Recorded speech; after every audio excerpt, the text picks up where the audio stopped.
ቻናት ይኸውልህ ኋላ ቀራችሁ። እሷ እኮ አትፈልግም። አንገት ግን ቆርጬ ለአባትህ ነው የምሰጠው። አባቴን አታውቀውም ማለት ነው። እንዳንተ ቦቅቧቃ እንዳልሆነ ግልጽ ነው። ማን ነው ቦቅቧቃ? አንተ ቦቅቧቃ ነህ። ይኸውልህ እንዳንተ ስራ ፈት አይደለሁም እንጂ ካፈር ነበር የምደባለቅ። ከቤት አልወጣም። አንተ በምችለው ነገር ሁሉ እስኪሞክር ለኔ ለማስወጣት፣ ግን ልጅህን ዘልዝሎ ነው የሚሰቅልልህ። እስቲ ይሞክራት። እኔ መች ደረስኩበት? በሰላም ባለሁበት መቶ ዛቻ። ምን ነው ፈራ እንዴ? ማን ነው የሚፈራው? ቆይ ብፈረስ አይገባኝም? አንተ ወልጅ ያሳደግኩት ወንድ ልጅ ነው እንዴ? አባዬ ቆይ ወንድ ወለድክ እንደሆነ መሞት አለበት? ቆይ አንተ በእጅ ገንፎ ይዘሃል? እውነት ግን ካሌብ የሚያገባሽ ይመስልሻል? ቦታሽን አትርሽ እንጂ። ማመን ከብዶሽ እንጂ እኔና አንቺ እኮ ቦታ ከተቀያየርን በጣም ቆየን። ያው ሻንጣ ይዘሽ አልመጣሽም። በፌስታል እንደመጣሽ በፌስታል ትወጫለሽ። ትሁትና ካሌብ ሊጋቡ ነው። አያረገውም እባክሽ። እሷን ለምን አትጠይቃት? ቦታ ተቀያየረናል ብላኛለች። አላምንሽም። የሰርጋቸው ቀን ታያለሽ። እኔ ምን አስጨነቀኝ? ይህ ሰውዬ ለመጨረሻ ጊዜ ነው ማስጠነቅቀው። ትሁት የኔ ናት፣ የኔ ገባ። እሱ እኮ የሷ ፍላጎት ነው። እሷማ ክብሯንና ልጅነቷን አሳልፋ የሰጠችው ለእኔ ነው። አብረሽ ስትዳሪ የነበርሽውን ሰው ጠላቴ ነው ብለሽ ታፋጅናለሽ አይደል? ካሌብ ንግግር በጣም ይሰብራል። ኧረ እባክሽ አንቺም እየሰበርሽ ነው። ሂጂና የመጀመሪያሽን ሰው አስታክሽ። ምን አይነት ድንዝዝ ያልክ ሰው ነህ? ምን አይነት ጉድ ነህ? ይህን ጭቃ ንግግር የለጠፈባት ትሁት የኔ አበባ።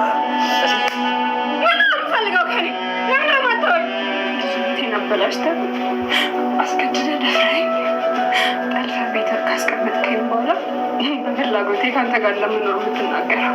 ከኔ ሀሳብ ጋር ስትስማሚ ሰውየውን ማሸነፍ ትችያለሽ።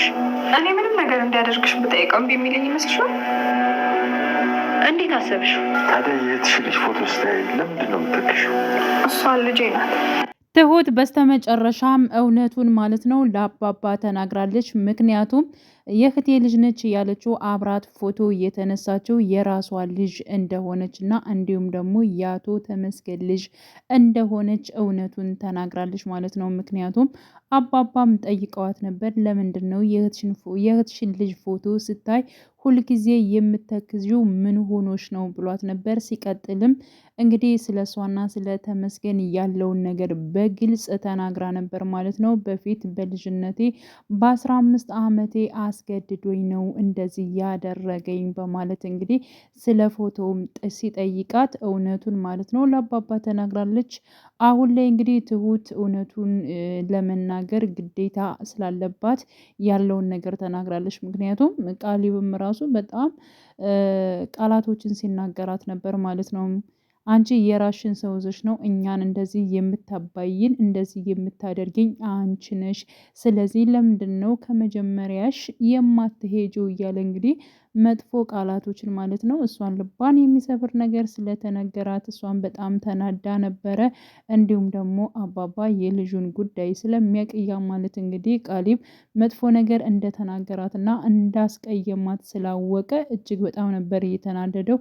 ይሄኔ ያልሆነ ንግግር ለጥፈባት ይሆናል በማለት ተናግሮት ነበረ ማለት ነው። እና ለምንድን ነው እሷ የራሷን ሰው አስቀምጣ እኛ በእሷ ምክንያት እንዴት እንደዚህ እንሆናለን እያለ እንግዲህ እሱም እየተከራከረ ባለበት ሰዓት አባባም እጅግ በጣም ነበር እየተቆጠው ማለት ነው። አንተ መከላከል የማትችል ከሆነ እኔ ለሷ እቆማለሁ፣ አርፈ ተቀመጥም በማለት እንግዲህ መልሶለታል ማለት ነው።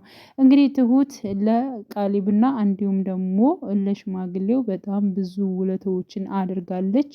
ምክንያቱም በጣም ከቴና ማለት ነው ከክፉ ስራው እንግዲህ አባባን በብዙ ነገሮች ከጎኑ ነበረች ማለት ነው። እና ከዚህ አንጻር ምንም እንትን ብትል ማለት ነው ከትሁት ጎን ነው የሆነው አባባ። ሲቀጥል ደግሞ ያ አስገድዷት ወይንም ደግሞ ያለ ፍላጎቷ የተፈጠረ ጉዳይ እስከሆነ ድረስ ስላለፈ ህይወቷ አንተ ምን አገባህ? ለምንድን ነው ስለ ወደፊቱ የማታሰበው? ያለፈ ህይወት እኮ አለፈ ማለት ነው በማለትም እንግዲህ ለቃሊብ ተናግሯል ማለት ነው። ሲቀጥል ደግሞ አቶ ተመስገን ጋር በተገናኘበት ሰዓት ቃሊብን አስፈራርቶት ነበረ። ምክንያቱም አንተ ፈሪ ነህ፣ ቦቅቧቃ ነህ እያለ እንግዲህ ደግሞ ደጋግሞ አቶ ተመስገን እንዲሁም ለቃሊብ ሲናገረው ነበር ማለት ነው። እንዴት እንደዚህ ትናገረኛለህ? አንተ ማን ስለሆንክ ነው እያለ እንግዲህ ቃሊብም መልሶለታል። ሲቀጥል ደግሞ ያው ትሁት የልጅነቱ የሱ ብቻ እንደሆነች እና አሁንም የኔ ብቻ ነው የምትሆነው በማለትም እንግዲህ አቶ ተመስገንም ሲመልስለት ነበረ። ቃሊብም በአሁኑ ዘመን እንደዚህ አስገድደህ ዝም ብለህ ያልፈለገህን ሰው የራሴ አደርጋለሁ ማለት አይከብድም ወይ በማለት ሲመልስለት፣ እሱ ግን እሷ መጀመሪያም የኔ ነበረች፣ አሁንም የኔ ነው የምትሆነው፣ እሷም እኔን ነው የምትፈልገው፣ በፍጹም አንተ እሷን ልታገባት አትችልም በማለት እንግዲህ ሲመልስበት ነበረ። እንዲሁም ደግሞ የአንገትህን ቆርጬ ለአባትህ ነው የምሰጠው በማለት ኧረ አባቴን አታውቀውም ማለት ነው በማለት እንግዲህ ቃሊብ ሲመልስ፣ አባት ግን አውቀዋለሁ፣ እንዳንተ ፈሪ አይደለም ጎበዝ አባት ነው ያለ፣ ግን ደግሞ አስረክባቸዋለሁ ሲለው ሲናገረው ነበረ ማለት ነው። ይሄን ካለውና ነገሮቹን ስለፈራ ነው እንግዲህ ያው ትሁትን መቶ የጮኸባት ማለት ነው። ትሁት ያው ከሱ ቃል እንደዚህ በመውጣቱ ወይንም ደግሞ ቃሊብ ያው እንደዚህ ስለተናገራት እጅግ በጣም ነበር ልቧ እያዘነው ማለት ነው። ምክንያቱም አንደኛ ትወደዋለች፣ ታፈቅረዋለች፣ እሱም ይወዳታል፣ ያፈቅራታል። ከቅናትም ተነስቶ ይመስለኛል እንደዚህ አይነት ቃላቶችን ሊናገራት የቻለው ማለት ነው። ግን እሷ እሱንም ትፈልገዋለች ከሚልም አንፃር ይመስለኛል ይህን ነገር የተናገረው ማለት ነው። ግን ደግሞ አባባ ለምንድን ነው የምትፈራው ብሎታል ማለት ነው። ፈርተህ ነው ወይ እንዴ አንተ እንደዚህ የምትናገረው? ለምንድን ነው አንተ ወንድ አይደለህ እንዴ? ለምንድን ነው የማትጋፈጠው? እኔ እንደዚህ ነኝ እንዴ ያሳደግኩህ? እያለ እንግዲህ አባባም ያው ቃሊብን ለመናገር ሞክሯል ማለት ነው። ለምንድን ነው የማልፈራው እያለ፣ እንዴት ትፈራለህ? ያንተ እጅ ሙቅዟል ወይ? እሱ የሆነ ነገር ሲያደርግ አንተ እንዴት ነው የማትታገለው? እያለ እንግዲህ ወኔም እየሰጠው ይገኛል። በእርግጠኝነት ቃሊብ ያለውንም የሌለውንም አቅሙን ማለት ነው ወጠር ብሎ እሷን ትሁትን መጠበቅ አለበት ብዬ አስባለሁ። በዛ ላይ ደግሞ አባቱ እጅግ በጣም ጎበዝ ነው፣ ያግዘዋል ሽማግሌው ማለት ነው። እና ከብዙ ነገርን ትሁትን አትርፎ ለራሱ ማድረግ አለበት። ሲቀጥል ደግሞ ትሁት አሁን ላይ ጥሩ ነገር ነው ያደረገችው። ምክንያቱም እውነቱን ለአባባ ተናግራለች ማለት ነው። ምክንያቱም ያው አስገድዷት እንደሆነና እንዲሁም ደግሞ ከሱ ልጅ እንዳላት ያለውን ነገር በግልጽ ተናግራለች። ይህ ማለት ደግሞ በግልጽ ከተናገረች ያለ ፍላጎታ የሆነ ነገር ያለፈ ታሪኳ እስከሆነ ድረስ ምንም ነገር አያመጣም። አሁን ላይ ደግሞ እሷ የምትወደው የምታፈቅረው ቃሊብን ነው። ቀጥታ እንግዲህ አቶ ተመስገን ጋር በመሄድ በጥፊ ነበር ያጮለችው ማለት ነው። በልጅነቴ ያሰቃየኸኝ፣ ያለ ፍላጎቴ አስረህ ያስቀመጥከኝ፣ ያ ጊዜ አልበቃህ ብሎ ለምንድን ነው አሁንም ህይወቴን የምትበጠብጠው? እባክህን ተወኝ እያለች እንግዲህ ጩኻ ስትነግረው ነበረ ማለት ነው። እና አሁን ላይ ትሁት በጣም ነው ያመረረችው። ምክንያቱም በሄደችበት እየተከተላት እንግዲህ ብዙ ነገሮችን እያደረጋት ይገኛል። ሲቀጥል ደግሞ ቤተሰቦቿንም እየረበሸ ይገኛል ማለት ነው። ይህ ማለት ደግሞ ያለ ፍላጎቷ ነው። እሷ ከእሱ ጋር የመሆን ምንም አይነት ፍላጎት የላትም።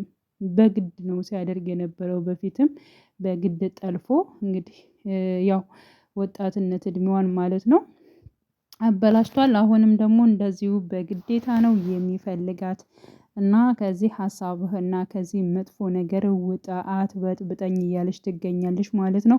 በነገራችን ላይ ይህ እንዲሆን ያደረገችው ራሱ አንደኛ ቴና ነች። ምክንያቱም ትሁትና ቃሊብ ሊጋቡ ነው ብላ ሄዳ እንግዲህ ለአቶ ተመስገን ቱስ በማለቷ ነው ማለት ነው። እንደው ይቺ ቲና የምትባል ማለት ነው ከነሱ እንትን ካልወጣች በስተቀር መቼም ሰላም አይሆኑም። ከቤት ውስጥ እንግዲህ ውጭ እየተባለች ነው አሁንም ማለት ነው። ደግሞ ደጋግመው እንድትወጣ እያደረጉ ነው። ግን ደግሞ ከዛ ቤት እሷ መውጣት ሀሳብ የላትም። እጅግ በጣም ነው የምታናድደው። በነገራችን ድርቅ ብላ ነው የተቀመጠችው ማለት ነው። እንዲሁም ደግሞ ሽማግሌው ውጭ ብሎ ሲጠይቃት አሁን ላይ ለእኔ እንደወጣ ከፈለግ እኔ ከዚህ በኋላ ጎዳና ላይ መሆን በፍጹም አልፈልግም። ስለዚህ በቂ ለእኔ የሚሆነኝን ገንዘብ እንድሰጠኝ እፈልጋለሁ ብላ አንቺ ቀልደኛ ነሽ ነው ያላት ሽማግሌው ማለት ነው። ምክንያቱም አሁንም የምትፈልገው አንድና አንድ ከእነሱ ገንዘብ ነው። ገንዘብ ካገኘች እሷ ወዲያውኑ ውልቅ ማለት ትችላለች። ግን ደግሞ አሁን ላይ የትም አልሄድም ብላለች ማለት ነው። እንዲሁም ደግሞ ትሁትም ተናግራታለች። ምክንያቱም ውጭ ብላት ነበር ትሁት ራሱ ሰዓት ማለት እኔ ያንቺን ቦታ ከወሰድኩኝ በጣም ቆይቻለሁ ስላለቻት ነው እንግዲህ ሄዳ ሁሉን ነገር ለአቶ ተመስገን የተናገረችው ማለት ነው። እና ሁኔታዋና የትሁትን ሁኔታ ስላየች ማለት ነው እንደዚህ ወኔ የተሰማሽ ማን አለሁ ቢልሽ ነው እንዴት እንደዚህ አይነት ነገሮችን የምትናገረኝ እያለች እንግዲህ ትሁትን እንዴት አድርጋ በቃ በምን ጎኗ መግባት እንደፈለገች ካሰበች በኋላ እንግዲህ ያው ለተመስገን ብናገር ነገሮቹ ይበጣበጣሉ፣ እኔ ከዚያ ቤት የሚቆይበት አጋጣሚ ይፈጠራል በሚል አስተሳሰቧ ነው እንግዲህ እንደዚህ የተናገረችው ማለት ነው።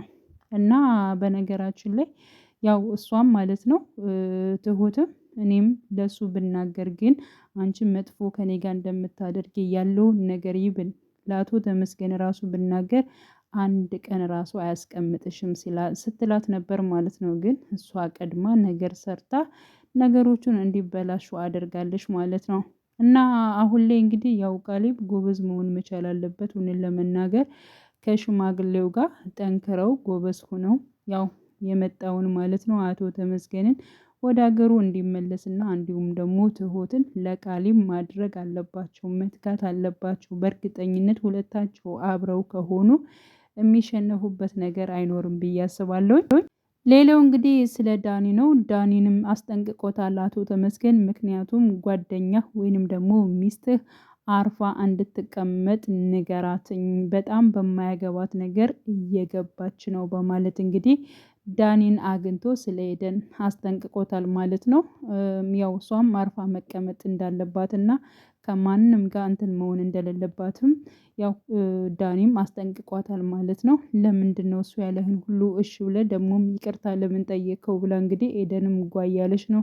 እኔ ከነሱ ጋር የምታገልበት ምንም አይነት ነገር የለም፣ በቃ ስለዚህ ያው ካጠፋሽ እኔ በሷ ቦታ ብሆን ሁኜ ይቅርታ ጠይቄያለሁ ብያለሁ በማለት እንግዲህ ተናግሯታል ማለት ነው። ቀጥል እንግዲህ ኤደን ደግሞ አሁን ላይ በትሁት ላይ እየቀናች ትገኛለች። ምክንያቱም እኔ ሳላገባ ትሁት ቀድማኝ ልታገባ ነው በማለት እንግዲህ ያው ለዳኒ ተናግራለች ማለት ነው። ዳኒ ደግሞ እንዴት እንደዚህ ትያለሽ ምናምን ብሏታል። ሲቀጥልም ደግሞ እሷ እኮ በጣም መልካም ሴት ነሽ በማለት ስለ ጸባዩና ስለ ሁሉም ነገር ማለት ነው ሲናገርላት ነበረ። እንዴ ቃሊብስ ሚሆን ምን ያንሰዋል? ሁሉም ነገር እኮ ሙሉ የሆነ ሰው ነው። ምክንያቱም ስራ አለው ምን አለው፣ በዚያ ላይ ደግሞ ቆንጆ ነው እያለች እንግዲህ እሷም ተናግራለች ማለት ነው። ስለዚህ ኤደን ስለ ትሁት የተናገረው ነገር ዳኒ እጅግ በጣም አስከፍቷታል። ኤደን ደግሞ ያው ስለ ቃሊብ የተናገረችው ነገር ያው ዳኒን አስከፍቶታል ማለት ነው። በነገራችን ላይ እንደዚህ በፍቅረኛሞች መካከል ቁጭ ብለው አንዷ ስለ አንዱ ስታወራ ወንዱ ደግሞ ስለሌላ ሴቷ ስታወራ የማንንም እንትን ነገር በቃ የሚሰማቸው ነገር ነው ማለት ነው። ስለዚህ ያው ከሷ ውጭ እሷን ብቻ እንዲያደንቃት ትፈልጋለች።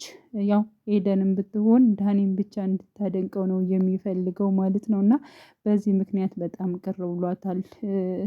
እሷም ቅር ብሏታል። ሲቀጥል ደግሞ ዳኒም ቅር ብሎታል ማለት ነው። እና ባለመቻሉ አሁን ላይ ነገሮችን ገንዘብ አግኝቶ እሷን እንደፈለገ የሚያኖርበት ነገር ቢኖረው እጅግ በጣም ደስተኛ ነበር። ግን ደግሞ አሁን ነው ስራ የጀመርኩት እያለ እንግዲህ ወተር እያለ ይገኛል ማለት ነው። እንግዲህ ቀጣይ ምን ሊፈጠር ይችላል የሚለውን ነገር ሁላችንም አብረን የምናይ ይሆናል። ግን ያው ቃሊብና ትሁት አብረው መሆን ይቻል አለባቸው። ቲና እንዲሁም ደግሞ አቶ ተመስገን ከነሱ ህይወት መውጣት አለባቸው። በስተመጨረሻም እነ ቃሊብ እንዲሁም ደግሞ ሽማግሌው ትሁት ሆነው ማሸነፍ መቻል አለባቸው ብዬ አስባለሁ። እንግዲህ ሁላችንም በጉጉት የምንጠብቀው ይሆናል። በያላችሁበት ሰላማችሁ ብዝት ይበልልኝ። መልካም ጊዜ ተመኘውላችሁ።